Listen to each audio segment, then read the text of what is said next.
आज का जो हमारा टॉपिक है वो है ट्राइंगल से मैथमेटिक्स क्लास 9th एक्सरसाइज 7.2 है। क्वेश्चन नंबर 7 है A B C is a right angle triangle in which angle A is equal to 90 degree and A B is equal to A C. Find angle B and angle C.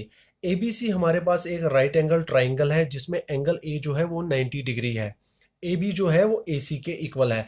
तो हमें find क्या करना है, angle B और angle C. तो सबसे पहले क्या करेंगे, हम गिवन लिखेंगे। गिवन में हम क्या लिखेंगे, जो ए बी सी है वो हमारे पास क्या है, एक राइट एंगल ट्राइंगल है। राइट एंगल ट्राइंगल इन विच जिसकी जिसका एक एंगल ए है जो वो कितना दिया हमें 90 डिग्री, एंड जो ए बी है वो किसके इक्वल है, ए सी के। तो इसके बाद हम लिखेंगे टू प्रूव। हमें क्या करना है, टू प्रूव फाइंड, हमें क्या करना है, हमें एंगल बी और एंगल सी फाइंड करने हैं। तो इसके लिए क्या करेंगे, हम सबसे पहले प्रूफ में क्या लिखेंगे, हमारे पास एक ट्राइंगल है जो हमें दिया है। कौन सा ट्राइंगल दिया है, इन ट्राइंगल ए बी सी। तो हम ए बी सी ट्राइंगल में अगर देखेंगे हमारे पास जो है ए बी है वो किसके इक्वल दी है, ए सी के। तो मैं यहाँ लिख सकता हूँ जो ए बी है वो किसके इक्वल है, ए सी के। क्यों इक्वल है, तो मैं यहाँ रीज़न दे दूंगा, गिवन है क्योंकि स्टेटमेंट में दिया है। तो अगर आप अभी देखोगे कि जब भी किसी ट्राइंगल की दो अपोजिट साइड्स इक्वल होती हैं तो उनके अपोजिट्स एंगल भी इक्वल होते हैं। अगर आप इस फिगर में देखोगे हमारे पास जो ए बी है वो ए सी के इक्वल है, तो इनके अपोजिट्स एंगल भी इक्वल होंगे। अभी देखेंगे हम कि ए बी का कौन सा अपोजिट एंगल आ रहा है। अगर आप ए बी के अपोजिट देखोगे तो ए बी का अपोजिट एंगल एंगल सी आ रहा है। तो ए सी के कौन सा अपोजिट एंगल आ रहा है, एंगल बी। तो मैं यहाँ पर लिख सकता हूँ कि जो एंगल सी है वो किसके इक्वल होगा, एंगल बी के। रीजन क्या दे देंगे हम इसका, angles opposite to equal sides of a triangle are equal। तो जब भी किसी ट्राइंगल की दो अपोजिट साइड्स इक्वल होती हैं तो उनके अपोजिट्स एंगल भी इक्वल होते हैं। तो इसके बाद अब हमारे पास जो एंगल सी है वो एंगल बी के इक्वल हो चुका है। तो मैं यहाँ पर इसको इक्वेशन फर्स्ट लिख देता हूँ क्योंकि ये अभी आगे हमें ज़रूरत आएगी। तो इसके बाद क्या करेंगे, हम हमें ये भी पता है जब भी किसी ट्राइंगल का हम सम लेते हैं, ट्राइंगल का सम जो होता है, तीन एंगल का जो सम होता है थ्री एंगल्स का, वो किसके इक्वल होता है, 180 डिग्री के। तो अगर आप अभी इस फिगर में देखोगे इसमें तीन एंगल दिए हैं, एंगल ए बी और सी।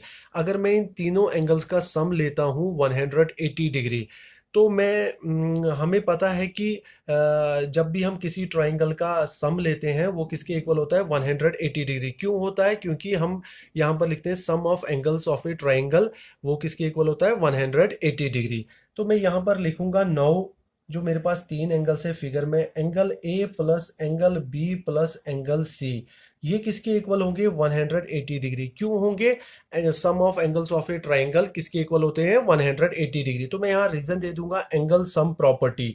जो भी ट्राइंगल्स के तीन एंगल्स का सम होता है वो किसके इक्वल होता है, 180।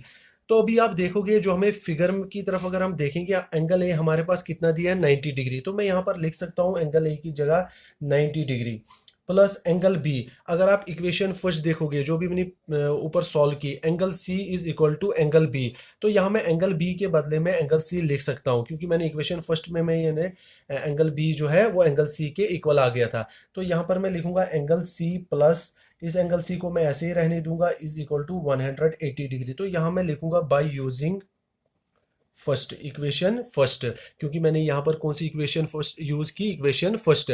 अभी आप देखोगे कि एंगल जो C plus angle C, angle 90 को मैं ऐसे ही रहने दूंगा, angle C plus angle C, तो ये हो गए 2 times angle C is equal to 180 degree. जब भी हम किसी प्लस वाली टर्म को LHS से RHS की तरफ ले जाते हैं तो उसका साइन चेंज हो जाता है, प्लस से वो माइनस में हो जाता है, अगर माइनस में होगा तो वो चेंज हो जाएगा प्लस में।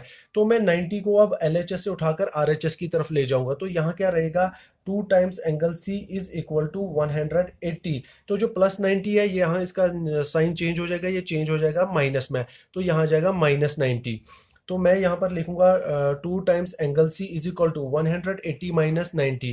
तो अभी आप देखोगे जब आप 180 को -90 करेंगे तो वहां पर क्या रह जाएगा, 90।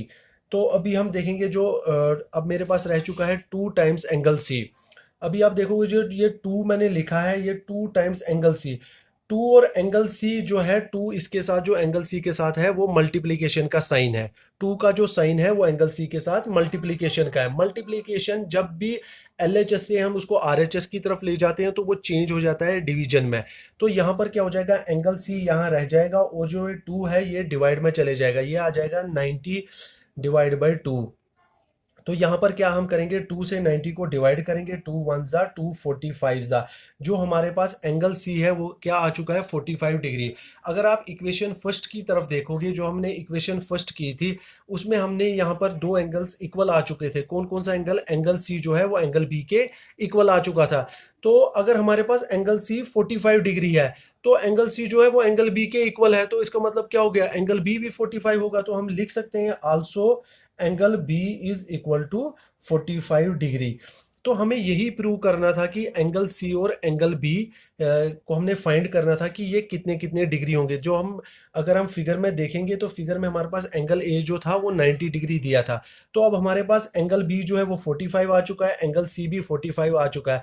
तो अगर हम यहाँ पर एंगल सम प्रॉपर्टी करते हैं, तीनों एंगल्स का सम करते हैं, तो हम देखेंगे कि हमारे पास तीनों एंगल्स को सम करने के बाद 180 डिग्री आता है। तो इसका मतलब ये हुआ कि जो ट्राइंगल्स के तीन एंगल्स का सम होता है वो कितना होता है 180 डिग्री। तो हमारे पास तीनों एंगल आ चुके हैं। ए तो हमें दिया था 90 डिग्री, बी और सी हमारे पास आ चुका है।